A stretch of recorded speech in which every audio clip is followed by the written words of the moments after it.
All right, today we're going to go on a little bit of a quest. We're taking the fundamental laws of electricity, the rules you see in textbooks, and we're going to see if they actually hold up in the real world. We're building a circuit from scratch to find out if the invisible forces that power pretty much everything behave the way the books say they do. So that leads us to the big question, right? Are the rules on paper the same as what happens in real life? I mean, it's one thing to sit down with a calculator and figure out how a circuit should work, but it's a whole other ballgame to actually build the thing and see if reality matches the math. This is our proving ground. So before we can put any rules to the test, we've got to know what the rules of the game are.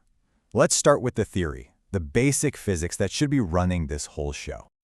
We're going to be focusing on what's called a series circuit. Honestly, the easiest way to think about it is like a single water pipe with no branches.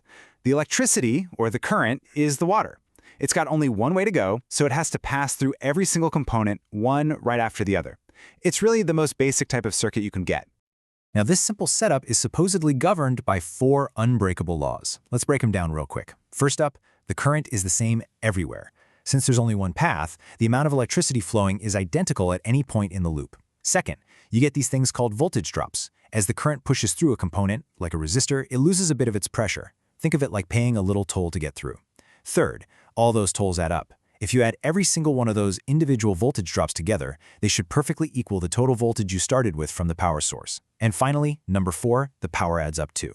The total power the whole circuit is using is just the sum of what each little part is using. Sounds pretty neat and tidy, right? Let's see if it's true. And here is a perfect picture of what we're talking about. This schematic is basically our blueprint. You can see the power source over on the left, and then you have our 2 resistors, A and B, all connected in one simple continuous loop. The current, that little I, flows through A, then it has to go through B, and then back to the start. This is the theory we are about to put on trial. Okay, so theory time is over. We've got the rules, we've got the blueprint. Now it's time to step away from the paper and get into the real world. Let's really put this theory to the test. So here's our game plan, our 4 simple steps to get to the truth. First, we're going to do the math. We'll calculate what all the values should be according to the rules. Second, we'll get to know our main piece of equipment, the breadboard, which is just a cool way to connect everything without soldering. Third, we'll actually build the circuit. And finally, the big reveal. We'll grab our meter and measure what's really going on. And now for my favorite part, the hands-on stuff. It is time to grab our tools, put this circuit together, and actually build our proving ground from the ground up. Here's our toolkit for today. We've got a couple of resistors. These are our electrical tolls. We've got the breadboard, which is going to be the arena for our experiment, a 9-volt DC power supply to give us the juice, some cables to connect it all together, and most importantly, the multimeter.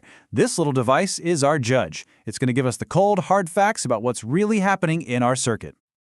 All right, the circuit is built, the meter is on, and ready to go. This is it. Let's get to the moment of truth and see if all those calculations we did on paper were actually right. And here they are, the results. On the left, you can see our predictions based on the theory. We calculated a total current of 9 milliamps and voltage drops of 4 volts and 5 volts. And now, look at the right side. This is what our meter actually measured. The current, 8.98 milliamps. The voltage drops, 4.01 volts and 4.99 volts. Wow, I mean, these numbers aren't just close, they are practically identical.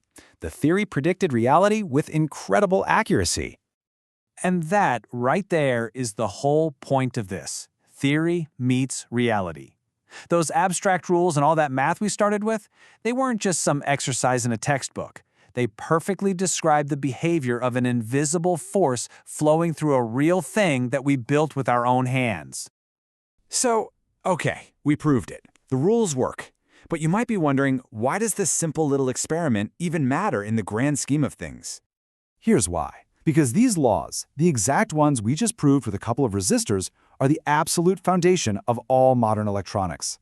The smartphone in your pocket, the computer on your desk, even the satellites orbiting our planet, they all run on these same basic principles, just scaled up to an insane level of complexity. Proving them here is just a powerful reminder that our entire digital world is built on a few simple, provable, and unbreakable rules. And that leaves us with one final thought. We just took an invisible force, electricity, and made it visible through measurement. We proved its laws.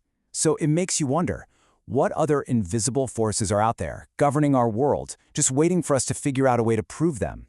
Something to think about.